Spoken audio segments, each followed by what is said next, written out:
Oregon's turned it over only 7 times this year, and Liberty has a nation-best 21 interceptions. So you can see what we're in store for tomorrow. First up, I'd like to introduce the head coach of Liberty, Coach Jamey Chadwell, one of only 4 undefeated teams this year at 13-0. Coach, you spent a lot of time at the Division II level and Big South Conference before here in the FBS. What has that meant to your philosophy and culture? Well, one, let me just hats off to Fiesta Bowl for a great week for our team and our program and our staff. When you're a Division II, you can screw up a lot, and I did, and nobody knows. But you can really build who you are and the values that you believe in and the foundation. And for our staff, a lot of those guys have been with me a long time. We started there and have had the fortunate to work up to this moment. And we always look back to remember where you came from. I think that's important, and the things that you've had to overcome, the different adversity. But we're here today because of those young men in 2009 when I was at North Greenville that chose to buy into our belief system and our values there, and they helped propel us to this day. So anytime that we get to a big moment, I always look back on them fondly. Thank you. And to the far left, Coach Dan Lanning led Oregon to an 11-2 record. This is Oregon's 4th trip to the Fiesta Bowl with a 2-1 record. Coach was defensive coordinator for the national champion Georgia Bulldogs before taking over in Eugene. I just referenced a whole lot of offensive stats here, but as a defensive-minded coach, talk to me a little bit about your defense and your defensive philosophy here with the Ducks. Yeah, it's about building. It's about growth, and it's really the same thing across all avenues: offense, defense, and special teams. But we want to be aggressive. Playing a team like Liberty, it makes it really challenging because if you're aggressive, they take advantage of it, and they make you play on islands. And tackle well, and all those things are really important when it comes to bowl games. So. For us, we want guys to play with a relentless effort. We want to limit the thinking out there, but hopefully create some confusion for the offense and accentuate what our players do really well. Thank you both. We're going to open up the floor for questions. If you can please raise your hand. We have mic runners, Diane and Brittany, on either side. If you could identify yourself before asking the question, that'd be great. Then once we're done with questions and answers, we'll go over and do a photo op at the end.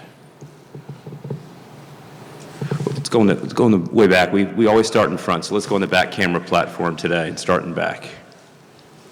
Dan, yesterday, Coach Chadwell made a comment about how this game's pretty rare with so many players opting in and how, in bowl season, that's a rarity these days. What are your thoughts on those comments and the state of bowl season in general right now? Coach Chadwell and I were just talking about it before we came in here, and bowl season is supposed to be something that's really phenomenal. It's supposed to be an opportunity for guys to get to play together one last time before a lot of guys' journeys take different directions and go in different ways. And, that's something that I know he appreciates. It's certainly something that I appreciate. I know James was fighting for us to have like a Florida State, Georgia type game. But us around here, we love seeing our players play. We love seeing our guys compete. They signed up to be a part of a team for the long haul. They want to go out there with their teammates one last time. And when you have great players, like the great players on his team that sign up to say, hey, let's do it, and the players on our team that sign up to do it, that's what the fans want, that's what the players want. That's the experience that bowl season's about to be about. Just to follow up on that, the week of activities, we saw your team, Liberty, building wagons with Girl Scouts the other day, and Dan, I saw you out on the field with Special Olympics and Mikey's League yesterday. Just describe the week. You talked about the bowl experience, but maybe the highlights of the week so far. Well, I'll apologize to the Girl Scouts. I don't know if our wagons were any good. So first, please don't take that. I hope we play better than we built wagons, or it's a long day for us tomorrow. But I think anytime you come, to a bowl site and you have the opportunity to invest in a local community and give back, young people, we put a lot on them in football. There's a lot of pressure, a lot of things to do, but you want to remind them it's just a game and they're looked up to. In the Girl Scouts, we had a great experience, and there was this young girl, her mom was there, and they're announcing what they're doing, and she starts bawling. She's crying because she's scared. And one of our players goes over there and gives her a hug and said, hey, you work with me, and we're going to make it right. And they actually won the competition, her little side, and she's in one of the pictures smiling like it's the best day she's ever had in her life. And, that's what that's about, and it was a great reminder for our guys that, man, you have such an impact. Yeah, certainly for us, we got an opportunity to work with Special Olympics group, and I think what it provides is perspective. Our players, we always talk about Ducks do more. We try to find opportunities to do some community service within our community, but it's fun to get to do it somewhere else. And I think we made some young men and women's day yesterday, getting the opportunity to spend time with them, watch them, compete in some football drills and have a lot of fun. And I was really proud of the way our players were able to celebrate those moments with the youth and the community here. Thank you, coaches. We'll go James. Well, Dan, you alluded to the Orange Bowl. Having worked for both of those coaches, just your thoughts in general on how that game came to be, and then on Kirby's comments after the game saying that things in college football need to be fixed and people need to ask what they want out of these experiences, even with the expanded playoff next year. Yeah, I just think we all know that at the end of the season, these games are best when the best players get to play in these games and they get to compete. And I think what Coach Smart said, there's a lot of truth to that. When there's guys getting pulled in so many different directions at the end of the season, I don't know what the answer is to create some tie-in and some buy-in for them to be able to compete in these games. You play an entire career in college football, and then all of a sudden you're not able to play in your last game. I think that's sad, and these games mean something. They certainly mean something to the school. They mean something to the fans. And I think everybody wants to see, everybody's best. And what the answer is to that, I don't know. I don't get paid to figure that part out. But ultimately, when you have a great culture, when you have good players that commit, when you have a quarterback like Bo Nix to say, hey, I want to play in this game, I certainly think it makes other people around him want to go compete. And that's the best of college football when that happens. Brittany, we're going to go front row right here, please. Dan, a lot has been known about what Oregon's accomplished this year, and it's been well known nationally. What have you learned about what Liberty has accomplished from starting to game plan them to now 24-ish hours before kickoff? Yeah, I've I know I'm younger, but I've coached football for a long time, and I haven't been around an undefeated team very often, right? That's a really unique experience. So when you just turn on the film and you see a team that's able to go unscathed through their conference, able to win some close games and then, have some blowouts, you see a team that competes at the ultimate level. They play hard for each other in every single unit. They create explosive plays. They take care of the ball. They do a good job of ripping the ball away from the opponent, so they make it challenging. And that's credit Coach Chadwell and the job that he's done. But obviously, they're a really dynamic team. That's one of 4 teams, I believe, in college football that hasn't lost a game. So that speaks, I guess, 3 now. 3 teams in college football that haven't lost a game. So it speaks volumes to the job that he's done. Thank you. Go in the back to Matt on the platform, Diane. I guess for both coaches, it's been a month since you've played. How do you replicate the physicality that's going to happen tomorrow and be prepared for that after such a long layoff? Good. Yeah, it's a fine line, right? I walked in the room this morning and told Coach I'm ready to play, right? We've been practicing for a long time. There's a benefit, though, to, for us, we had 13 practices where it's almost an additional spring ball. It's an opportunity for development for, young players and older players on your team. What always sticks out to me is the very first game of the season. It's the most missed tackles in college football is game 1, right? And then the most missed tackles after that is bowl season, right? And it really shows that, people probably aren't as physical within bowl prep. They don't tackle as frequently in bowl prep. And I think that's something that's a fine line. You have to find that balance of creating what has to happen to be successful in football, but also take care of your players in that avenue. So it's a little bit like a spring ball for the first few practices where you're really working development, and then you have to start breaking down and getting into the team that you're about to play. Yeah, ours was very similar. I think we ended up having 13 as well. And the first, 4 or 5 were a lot of working on Liberty things that we need to get. And we do have some young guys that are actually going to play in the game that were redshirted. And so trying to get them as many opportunities that they can to get them up to speed. We can't replicate who they are and what they do when we go into preparing for them. Obviously, you're going to put the best, game plan forward that you can. But we tried to use it as an extension of some spring and getting some young guys ready and still try to practice physical and get ready for what the challenge is, in the game. But it's hard. I don't know if anybody has a great answer to that. Next question over here to the right, halfway back.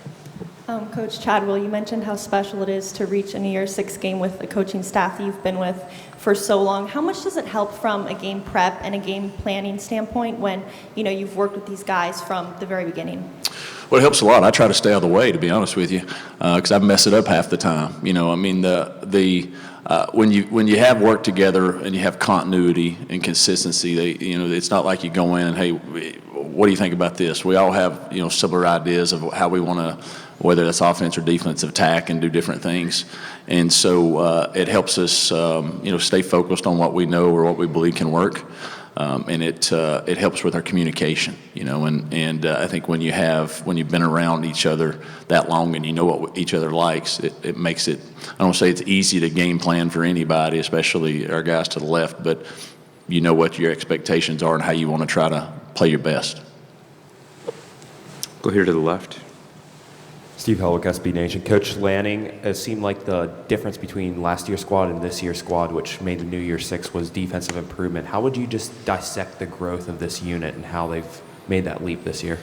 Yeah, a lot of the things I've mentioned, so far, you have to be a good tackling team to be a good defense. It starts there. And I think we've been able to play more players up front, which allows you to be fresh. And when, for us, we don't talk about having 11 starters. We say if you're good enough, you're old enough. If you're able to contribute, we want you to contribute. The more guys you can get involved to play great team defense, the better you're going to be able to play when you have guys on the field that are fresh. And then just understanding situations. Playing defense in college football is tough. You see so many different looks from so many different teams. What we're about to face versus Liberty is different than any team we've played so far this season.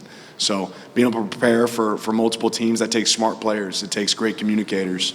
So all those things contribute to defensive success. Go in the back right here with Nick.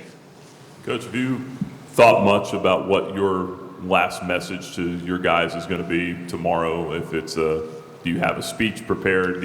How do you go into something like that? Just the last game of the year, the biggest game? I think just running out, I think the last thing I'll tell them is that, be in the moment, but don't be of the moment. Because it's the biggest one that our group of people have played in, and I don't want it to be too big for them. That they belong here, they've earned the right to be here, so enjoy it, but don't let it be too big. Back left on the camera platform. This is really for both of you, but obviously with coaches studying other coaches all around the country, Coach Chadwell being an offensive innovator, Coach Lanning coming up through the defensive ranks, when did each of you kind of pop up on each other's radars as somebody to study and watch? I don't know how much you get time in college football to spend time watching another team. I'll say this, I was a GA, I believe when Coach was at Charleston Southern there at Alabama. It's something. And they beat us pretty bad, so don't take that for what that was. Well, we spent an awful lot of time preparing that game, I'll say that. But you can't watch college football over the last few years and not recognize what Coach Chadwell's done and the success that he's had, whether that's at Coastal. He speaks about the continuity with his team. That makes you have to do a deep dive when you walk in. And at times you talk about his coaches chasing ghosts. We've chased a lot of ghosts this week. We've watched a lot of film. We've gone back to film at Coastal and film from his past, and that continuity makes it awful tough. But what you see is winning football, right? And I think both of our programs, you talk about programs that have had winning football, good teams, and it's something you admire. It's something that you hope to do as a coach, and he's done a phenomenal job of getting his guys prepared and ready, and we certainly want to do the same on our side.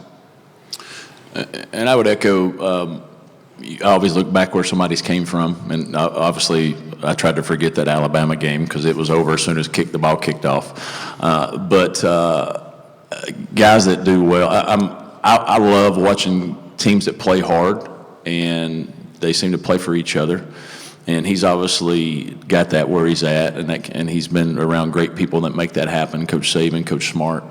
And I respect those things. Football is such a hard sport, and they get a group of young people to buy into each other and the culture is hard to do. In the 2 years that he's been able to do this is something that's amazing, to be honest with you, in today's world. And so, but really aware of where he came from and what he's done and what he's been able to accomplish, and I just hope he takes it easy on us tomorrow. Go James in the front row, please. For both coaches, this isn't one of the bowl games that's going to have the sideline tablets or in-helmet communication, but assuming you both support such a system, how many players is the right number of players in terms of being mic'd up besides, or radioed up as it is, besides the quarterback? Like how many green dots on defense, or would you prefer something like Gallaudet's University's using with the LED displays and the helmets? We've not put a lot of time into that, to be honest with you. For us, if we were going to do it offensively, I wouldn't want a couple at least. For our standpoint, I think defense, I'd want a couple. But we've not really done a deep dive into really seeing what's best right now. I know I watched some teams that used it, and some of it didn't work on the sidelines and some of those things. I'm sure that's where we're heading after this semester, or not semester, after this season. But not spent a lot of time on thinking about it right now. Yeah, similar to Coach. He said it earlier. As a coach, you don't want to mess it up. It's about your players playing. And to try to go, institute something within a bowl game, it's pretty difficult to say you've played a certain way all season and then now you're going to change the way you do it. So I think spring ball, having the opportunity to explore that and see what it looks like is something that matters. I know in NFL games that communication gets shut off, after a certain point. I don't think that's set up that way currently in college games, the teams that are deciding to do that. So it's something we have to explore. It's something you have to practice if you want to be good at it. Let's talk about your quarterbacks. Caden on one side and Bo on the other. How do you utilize your quarterbacks and have that trust in your quarterback as that adjunct leader on the field? Well, Caden obviously has had an impressive season for us, and when we got there in the spring, we came out of the spring, and you would think we're crazy. He's a conference player of the year, but we didn't know who we had. He was a talented individual, but he was not bought into being that leader. And he made a complete 180 through the summer as he was earning the right to be the starter. And he's been a tremendous leader for us, on and off the field. He's no doubt talented, running and throwing, but the biggest improvement he made was knowing that those guys count on him to make right decisions. And that's what he embraced. And wholeheartedly, that's the reason why we're here today, is because he did embrace that. And that he knew that, hey, these guys count on me to go out and be my best, not only on the game day. I was going to say every Saturday, but we played on Tuesdays and Thursdays and all the different stuff. But also practicing and coming ready to go. And he's been tremendous from that aspect. And no doubt that's why we're here today.